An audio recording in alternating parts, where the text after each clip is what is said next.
Hello बच्चों, स्वागत है आपका। नमस्कार। देखो बच्चों, अपन पढ़ रहे हैं क्लास 12 एनसीईआरटी आधारित जो हिंदी माध्यम के बच्चे हैं उनके लिए अपन के फोर्थ पार्ट चल रहा है फर्स्ट यूनिट का, जिसका अपन का टॉपिक है solubility of solid in liquid, यानी कि ठोस की द्रव में विलयता। ठीक है। अब देखो इसको किस प्रकार समझना है, बहुत इजी तरीके से। ठीक है। देखो जैसे अपन ने कोई बर्तन लिया, ये मैंने कोई बर्तन ले लिया। अब बर्तन के अंदर मैंने एक विलायक लिया। ठीक है। और विलायक माना कि द्रव है। द्रव यानी जब लगभग काम पड़ेगा H2O का ही पड़ेगा। ठीक है। और इसकी मात्रा ले ली मैंने 100 ग्राम। ठीक है। अब क्या करना है अपन को कि इसके अंदर अपन को एक विलय मिलाना है। और विलय अपन का टॉपिक क्या है, भाई ठोसों के द्रव में विलयता है। तो द्रव में क्या मिलाना अपन को, ठोस। तो ठोस के रूप में मैंने मिला दिया जैसे NaCl। ठीक है। ये क्या हो गया अपन के विलय हो गया।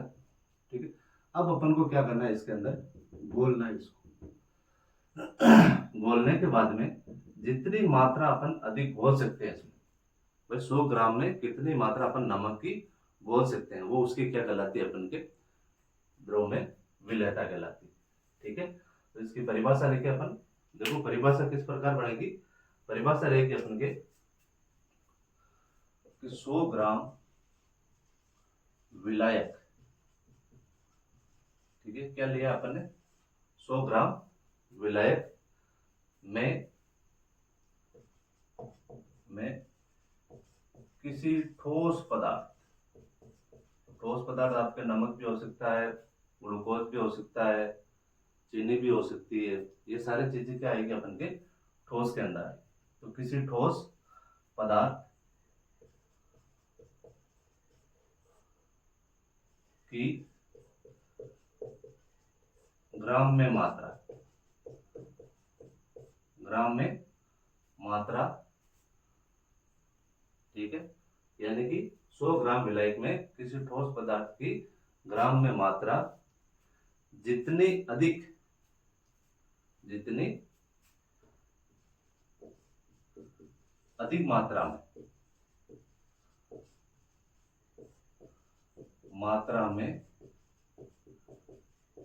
उपस्थित हो, उसे क्या बोला जाता है, अपन के उपस्थित होती है, उसे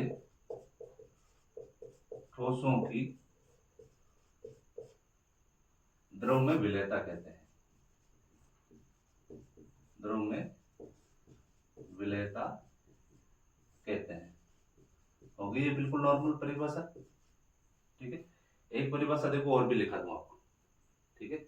वो परिभाषा है जैसे अपन के 1 लीटर विलयन में, भाई अपन ने क्या बनाया है, ठोस और द्रव का एक विलयन बनाया।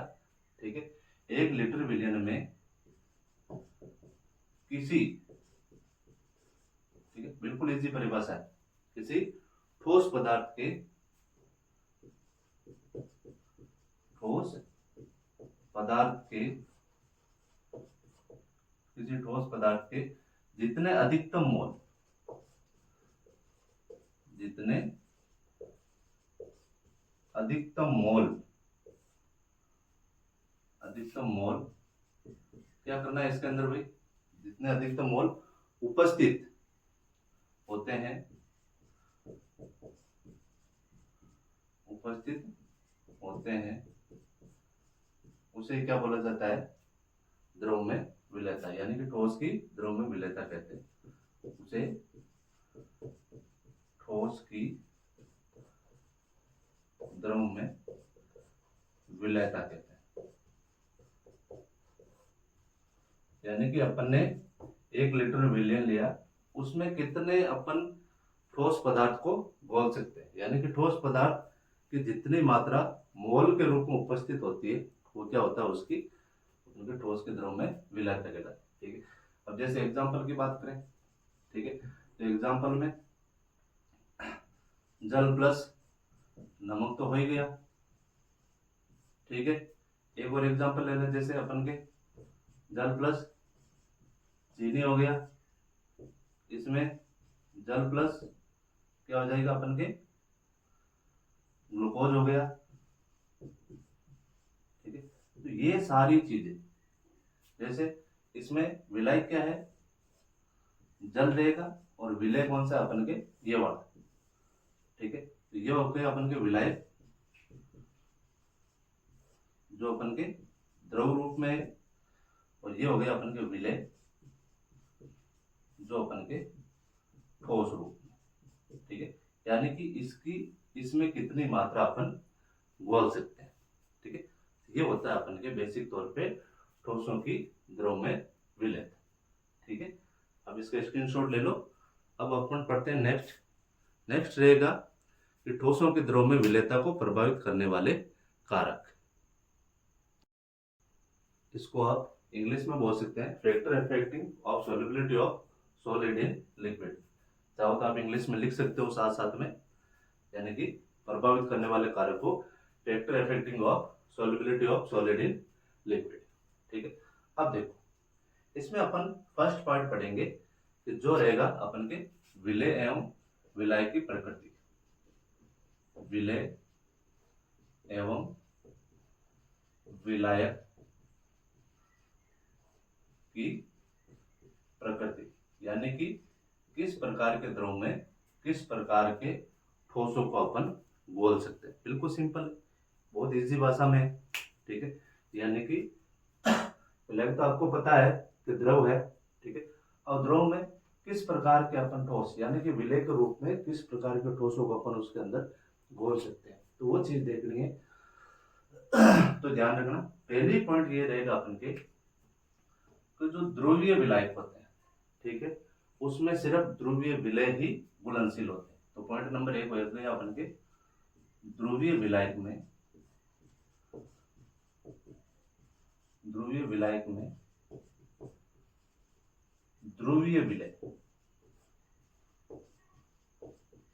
विलय अधिक घुलनशील होते हैं, अधिक घुलनशील होता है। अब ये ध्रुवीय और अध्रुवीय क्या चीज होगी? ध्रुवीय यानी कोई भी पदार्थ रहेगा, ठीक है, चाहे ठोस हो चाहे द्रव हो। ठीक है, तो उसमें दो पार्ट, एक तो धन ध्रुव बनेगा और दूसरा ऋण ध्रुव बनेगा। किस प्रकार? जैसे देखो अपन द्रव, सबसे पहले विलायक की संरचना लेते हैं। जैसे H2 हो गया, H2 इस प्रकार होता है। ठीक है, अब इसकी संरचना किस प्रकार बनती है अपन की? जैसे H और O, यही संरचना बनती है। ठीक है, और इसमें आपको पता है जो इलेक्ट्रॉन होते हैं वो किस तरफ झुके हुए रहते हैं? ऑक्सीजन की तरफ। ठीक है, क्योंकि ऑक्सीजन की क्या होती है, हमेशा विद्युत ऋणता अधिक होती है। ठीक है, पर ये ऋणात्मक होता है। जैसे इसके ऊपर आंशिक ऋणावेश आ गया, इस पर आंशिक धनावेश, इस पर भी आंशिक धनावेश। ठीक है, तो एक तो पार्ट ये बन गया अपन के, ठीक है, और एक पार्ट ये अपन के ये बन गया, जिसको आप ध्रुव भी बोल सकते हो। ठीक है, तो ये हो गया अपन के धन ध्रुव, और दूसरा हो गया अपन के ऋण ध्रुव। ठीक है, तो कुल मिला के इसमें क्या बन रहा है, अपन के ध्रुव बन रहा है। तो ये क्या रहेगा, अपन के ध्रुवीय विलायक रहेगा। ठीक, अब जैसे अपन एक दो उदाहरण और लेते हैं। जैसे NaCl को देखो आप, NaCl में क्या होता है, Na और प्लस Cl यही रहता है। ठीक है, और इसकी संरचना बनाए तो अपन NaCl इसी प्रकार की संरचना बनेगी, और जो इलेक्ट्रॉनों का झुकाव होगा वो किस तरफ रहेगा, अपन के क्लोरीन की तरफ। ठीक है, क्योंकि आपको पता है किसी भी तत्व के बाह्यतम कक्ष में कितने इलेक्ट्रॉन होने चाहिए? 8 इलेक्ट्रॉन। ठीक है, यदि कमी है तो वो या तो किसी से लेगा, और लेगा इसका मतलब वो क्या रहेगा, अपन के ऋणात्मक तत्व होगा। और यदि किसी को दे रहा है तो वो कौन सा रहेगा, अपन के धनात्मक तत्व। ठीक है, तो इसमें जो सोडियम है वो इस पर क्या आ रहा है, अपन के प्लस आवेश आ रहा है, और इस पर आ रहा है अपन के माइनस। ठीक है, तो इसमें ये पार्ट क्या हो गया अपन के धन ध्रुव और ये पार्ट क्या हो गया अपन के ऋण ध्रुव। ठीक है, तो इसमें भी क्या है कि समान प्रकार के ध्रुव बन रहे। तो कहने का मतलब है यदि ध्रुवीय विलायक है, ठीक है, तो ही उसमें ध्रुवीय विलय घुलेगा। ठीक है, तो ये पहली चीज हो गई अपन के कि धन ध्रुव और ऋण ध्रुव दोनों बन रहे अपन, तो ध्रुवीय विलायक के अंदर क्या हो गई अपन के ध्रुवीय विलय अधिक घुलनशील होता है। ठीक है, ध्यान रखना। अब देखो एक आज एग्जाम्पल लेते हैं अपन, जैसे एग्जाम्पल ले लिया अपन ने H2 H2O में एक तो NaCl व KCl, NaCl व KCl अधिक घुलनशील होता है। ठीक है ना, क्या होता है अपन के अधिक घुलनशील। यदि पूछ लिया जाए कि भाई क्यों घुलनशील होता है अधिक घुलनशील, तो क्योंकि H2 और NaCl और KCl दोनों क्या अपन के ध्रुवीय विलय और विलायक है। ठीक है, ये हो गया अपन के अधिक घुलनशील। बहुत इजी है। ठीक है, थोड़ा ध्यान लगा के जब भी क्लास में बैठो आप बिल्कुल आगे के डाटा सारा डिलीट करके फिर ही बैठना है, ताकि हर चीज को आप अच्छी तरीके से समझ सको। अधिक घुलनशील होते हैं। ठीक है, अब बात आती है अपन के, जैसे एक उदाहरण और बताऊं आपको मैं, जैसे बेंजीन। बेंजीन का क्या होता है C6H6 होता है। इसमें अपन के जो NaCl व KCl है दोनों के दोनों क्या रहेंगे अपन के अघुलनशील। दोनों क्या रहेंगे भाई अपन के अघुलनशील। क्यों? क्योंकि ये जो बेंजीन है, ठीक है ना, वो क्या है अपन के अध्रुवीय विलायक। तो इसका लिख दिया अपन ने बेंजीन अध्रुवीय विलायक है। क्योंकि बेंजीन की संरचना किस प्रकार होती है, वह इसी प्रकार होती है। ठीक है, अब इसमें धन ध्रुव और ऋण ध्रुव बन रहे हैं क्या? नहीं बन रहे ना, तो इसलिए इसको क्या बोला जाता है अपन के अध्रुवीय विलायक बोला जाता है। ठीक है, या फिर आपके क्वेश्चन आता है कई बार, देखो लाइक डिसॉल्व लाइक, यानी कि समान समान को बोलता है। या फिर आप बोल सकते हो जैसे को तैसा, जैसे को तैसा। ठीक है ना, तो कई बार यह भी आ जाता है कि लाइट डिसॉल्व लाइक, ठीक है, वो आप प्रूफ करके बताइए या फिर सत्यापित करके बताइए। आगे क्वेश्चन भी आ रखा है। ठीक है ना, तो लाइट डिसॉल्व लाइक, ठीक है, यानी कि समान समान को बोलता है, या फिर जैसे को तैसा बोल सकते हो। ठीक है, तो इसमें लिख लो आप, नोट लगा के लिखना आपको कि जो ध्रुवीय विलायक है,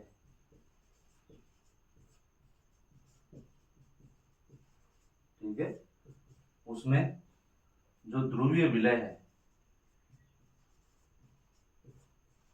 विलय वो अपन के क्या रहेगा, अधिक घुलनशील रहेगा,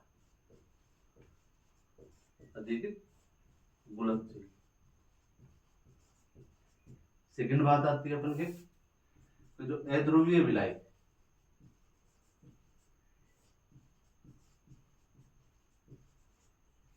उसमें या फिर आपके जो अध्रुवीय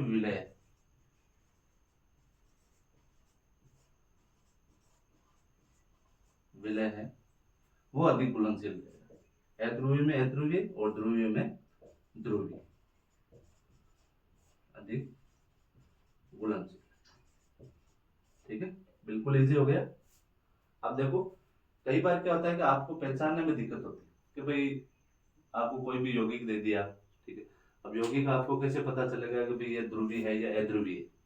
ठीक है, तो अपन क्या करते हैं, आप इसका स्क्रीनशॉट ले लो, फिर अपन पढ़ते हैं कि जो ध्रुवीय और अध्रुवीय विलायक उनकी पहचान किस प्रकार करते हैं अपन। तो नोट लगा के लिखो आप।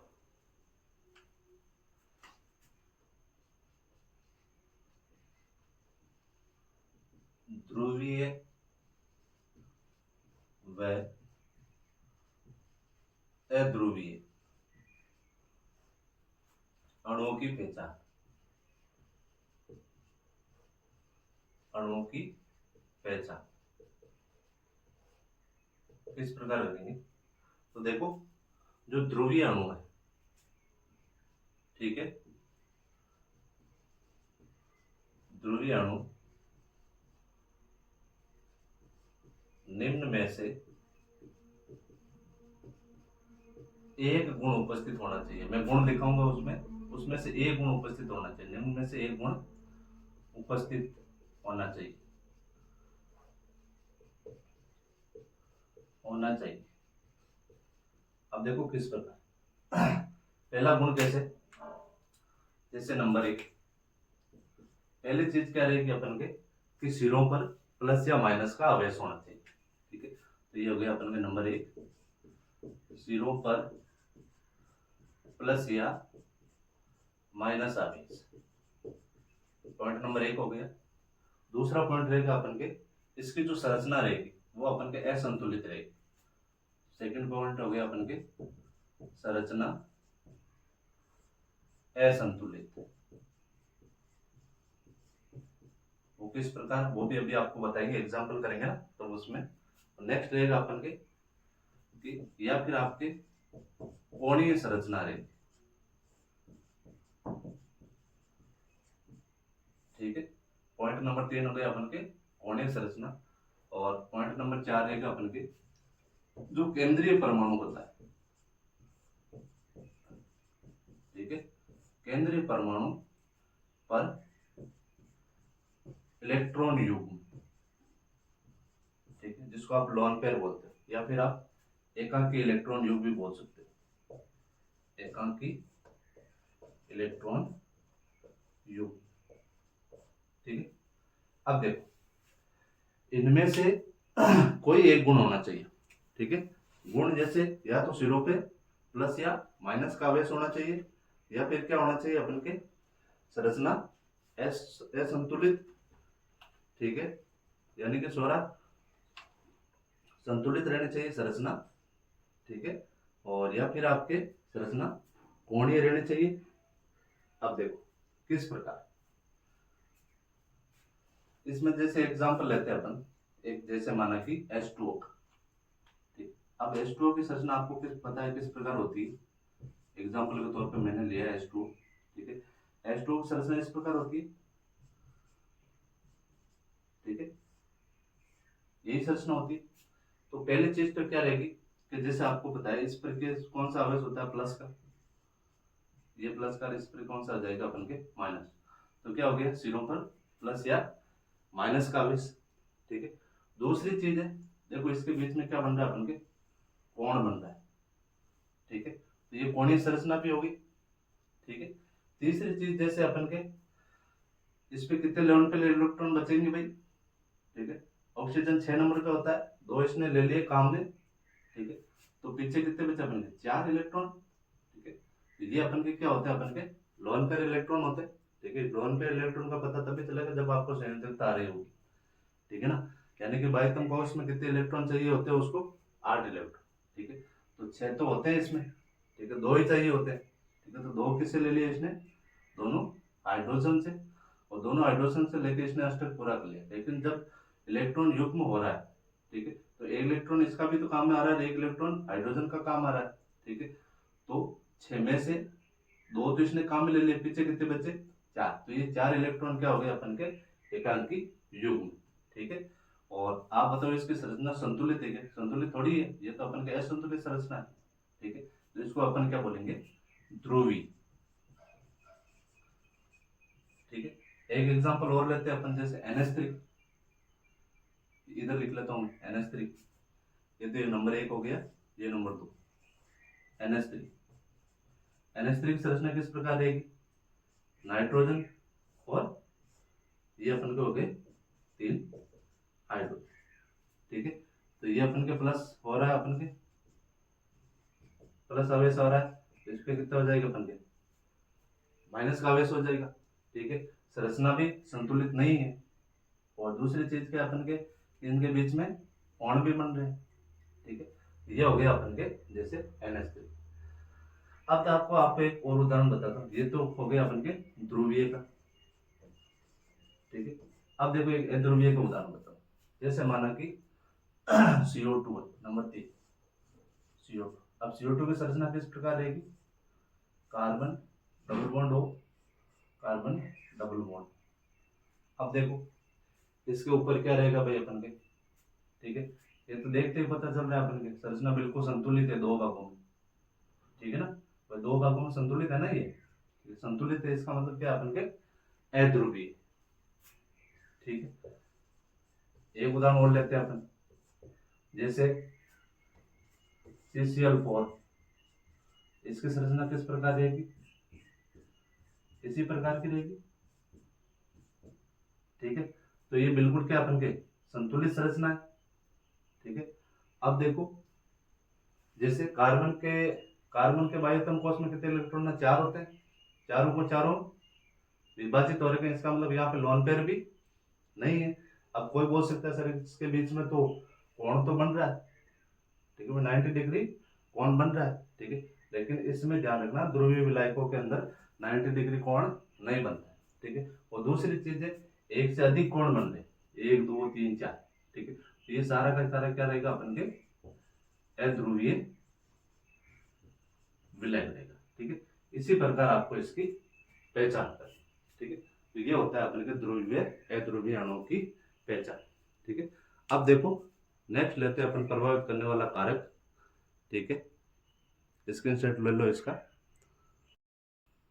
नंबर 2 हो जाएगा अपन के ताप का प्रभाव। ताप का प्रभाव। ठीक है, यानी कि इफेक्ट ऑफ टेम्परेचर। ठीक है, अब ताप के प्रभाव को किस प्रकार प्रदर्शित करेंगे, किस प्रकार प्रभावित करता है? तो नंबर 1 चीज, ठीक है, पहली चीज रहेगी अपन के यदि अपन ताप का मान बढ़ाएंगे, ठीक है, तो विलेयता का मान भी क्या होता है? बढ़ता है। किस प्रकार? क्योंकि आपको पता है कि यदि अपन को जल के अंदर नमक घोलना है, ठीक है, तो जल लिया, जल के अंदर अपन ने क्या घोलना शुरू किया? नमक घोलना। ठीक है, एक स्थिति ऐसी होएगी कि उस स्थिति के बाद में क्या हो जाएगा कि नमक घुलना बंद हो जाएगा।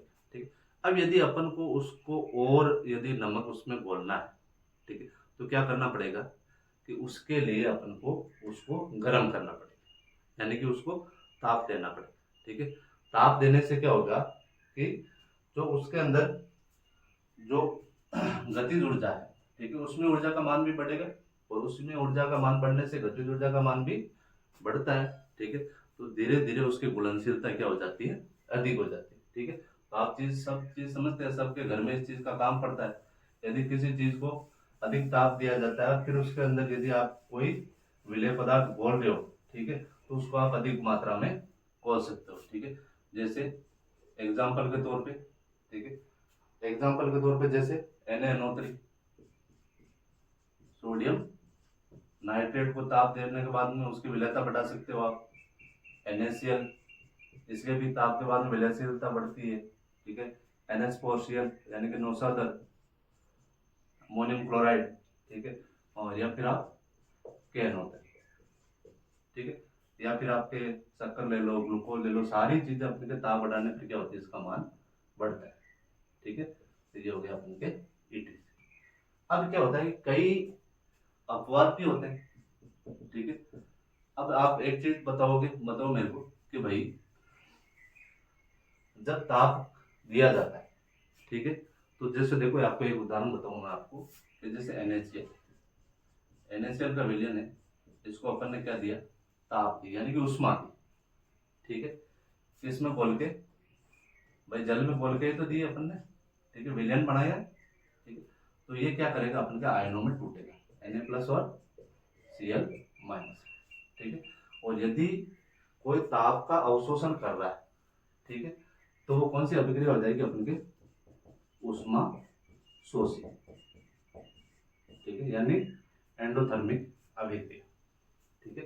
तो ऊष्मा शोषी अभिक्रिया के कारण क्या होता है, यदि वो ऊष्मा शोषी अभिक्रिया प्रदर्शित कर रहा है, ठीक है, तो इसका मतलब उसकी विलेयता भी क्या रहेगी, अपन के अधिक रहेगी, ठीक है। अब देखो एक चीज और, कि जैसे यदि कई बार क्या होता है, ताप का मान बढ़ाने से विलेयता का मान कम भी होता है, विलेयता का मान कम भी होता है। क्यों? देखो आपको एक उदाहरण बताओ, जैसे कैल्शियम ऑक्साइड या CaCO3, कैल्शियम कार्बोनेट, ठीक है, आदि। कैसे? देखो आप, यदि अपन ने क्या किया, ये अपन के जैसे बुझा हुआ चूना है कैल्शियम ऑक्साइड, ठीक है। अब बुझे हुए चूने को अपन ने क्या किया, घर लाके उसके अंदर जल मिलाया, ठीक है। जल मिलाने से कौन सी अभिक्रिया होगी भाई इसमें, CaOH2, यानी कि भाई जो बिना बुझा चूना है उसके अंदर जल डालने पर क्या हो जाएगा, वो चूना बुझ जाएगा, और चूना बुझने से किसका निर्माण होगा, अपन के कैल्शियम हाइड्रोक्साइड, ठीक है। उस दौरान आपने देखा होगा, जिस बर्तन में अपन इसका विलयन बना रहे, ठीक है, उस बर्तन से जब विलयन विलयन बनाते समय क्या होता है कि उसमें ऊष्मा बाहर निकलती है, ठीक है। अब यदि इस विलयन को यदि मैं ताप दूं, ठीक है, विलयन को यदि मैं ताप दूंगा, तो क्या है, जो ये ऊष्मा है बाहर निकल रही, अभी तो क्या हो रही है, ऊष्मा बाहर निकल रही, जैसे अपन ताप देंगे तो क्या हो जाएगा, ये जो अभिक्रिया है वो रिवर्स में चालू हो जाएगी, ठीक है, और रिवर्स में चालू होगी तो ये क्या हो जाएगा, अपन के वापस टूट जाएगा, किसमें, कैल्शियम ऑक्साइड और, ठीक है। तो ये अभिक्रिया कौन सी हो जाएगी, अपन की ऊष्मा सेपी अभिक्रिया, ठीक है। क्योंकि ताप देने पर बाद में क्या होगा, इसकी घुलनशीलता क्या हो जाएगी, कम होने लग जाएगी। क्यों? क्योंकि ये जो द्रव है, ठीक है, वो वाष्प रूप में धीरे धीरे बाहर निकलने जाएगा, और पीछे क्या बच जाएगा, अपन के कैल्शियम ऑक्साइड, ठीक है। इसलिए क्या होता है, अपन के जैसे कैल्शियम ऑक्साइड और कैल्शियम कार्बोनेट को यदि ताप दिया जाएगा तो उसकी विलेयता क्या हो जाएगी, अपन के कम हो जाएगी, ठीक है। नेक्स्ट है अपन के नंबर 3 है दाब का प्रभाव, ठीक है। दाब का प्रभाव यानी इफेक्ट ऑफ प्रेशर। तो दाब के प्रभाव में ध्यान रखना आपको,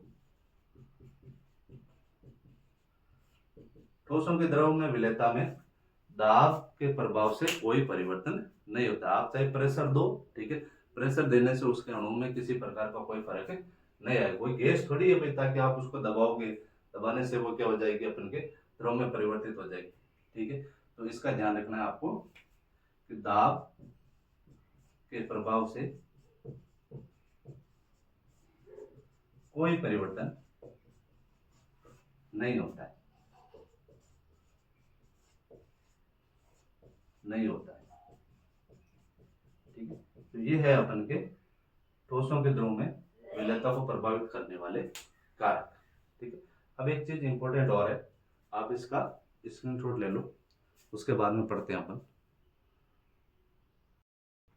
नेक्स्ट हेडिंग लगो आप, ठोस विलयन, ठोस विलयन यानी कि सॉलिड सॉल्यूशन। ठोस विलयन क्या होता है कि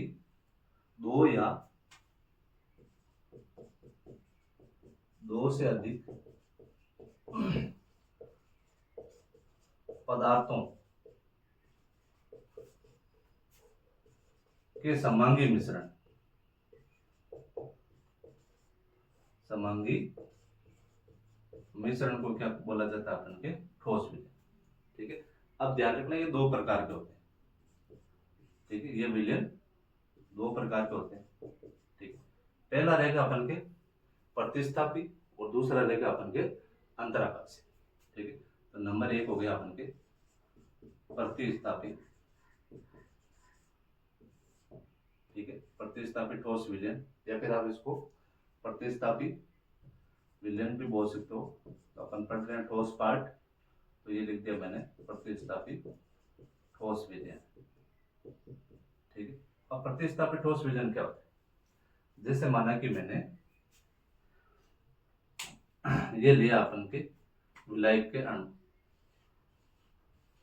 ये विलायक के अणु बना दिए मैंने।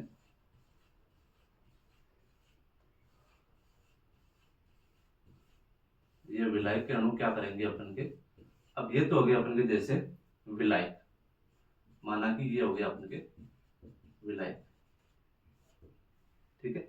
अब इस विलायक के अंदर यदि अपन कोई ठोस पदार्थ, अन्य पदार्थ यदि इसके अंदर घोलेंगे, तो घोलने के दौरान क्या होता है कि ये किसी भी विलायक के एक कण का, ठीक है, या फिर किसी भी कण का क्या कर देगा, प्रतिस्थापी, वहां से हटा के उस जगह क्या आ जाएगा, अपन के विलय का भाग आ जाएगा, ठीक है। तो ये हो गया अपन के जैसे विलय, ठीक। तो क्या होता है कि क्रिस्टलीय जो ठोस के कुछ अवयवी कण, ठीक है, वो क्या करते हैं कि अन्य ठोस कणों के द्वारा प्रतिस्थापी हो जाते हैं, ठीक है।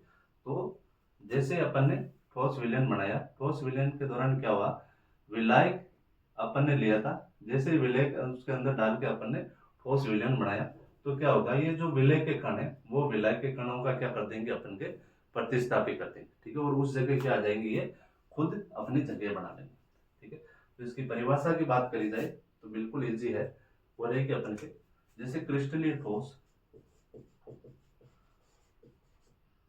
क्रिस्टलीय ठोस के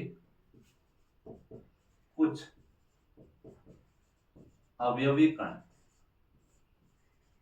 कुछ अवयवी कण, कंपोनेंट्स, घटक, कुछ भी बोल सकते हो आप, अन्य ठोस के, अन्य ठोस के कणों द्वारा प्रतिस्थापित हो जाते हैं,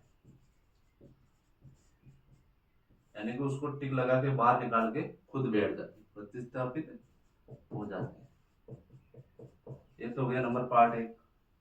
अब दूसरा देखो, दूसरा रहेगा अपन के अंतराकाशीय ठोस विलयन। नंबर 2 है अंतराकाशीय ठोस विलयन, ठीक है। अब अंतराकाशीय ठोस विलयन में क्या होगा कि जैसे अपन कोई विलायक लिया, ठीक है। अब आपको पता है कि जो विलायक के कण यदि आपस में जुड़ रहे हैं, ठीक है, तो जुड़ने के दौरान इनके बीच में एक खाली जगह होती है, ठीक है। इसको बोला जाता है अंतराकाश, यानी कि दो अणुओं के बीच में खाली जगह। तो क्या होगा कि जो विलय के कण है, ठीक है, वो इस जगह एडजस्ट हो जाएंगे जो बीच में अंतराकाश पाए जाते हैं, ठीक है। तो ये तो हो गया अपन के विलायक। ये जो खाली जगह के अंदर, जिसको आप अंतराकाश बोलते हैं, उसमें आ जाएंगे अपन के विलय के कण, ठीक है। तो ये होता है अपन के अंतराकाशीय ठोस विलय, ठीक है। यदि इसकी परिभाषा की बात करी जाए तो क्या हो जाएगा अपन के क्रिस्टलीय ठोस, क्रिस्टलीय ठोस के अंतराकाश, क्रिस्टलीय ठोस के अंतराकाश या रिक्तियों में, या रिक्तियों में,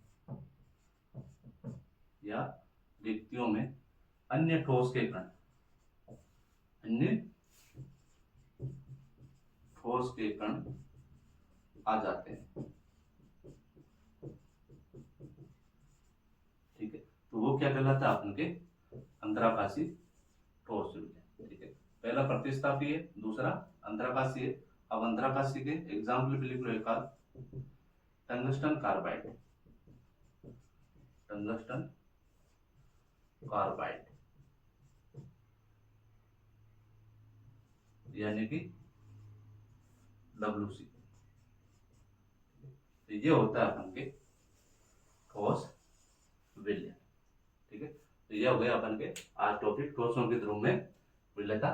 और नेक्स्ट क्लास में अपन पढ़ेंगे नया टॉपिक विलयन की सांद्रता, यानी कि expressing of concentration of solutes, यानी कि विलयन की सांद्रता, ठीक है। तो मिलते हैं नेक्स्ट क्लास में।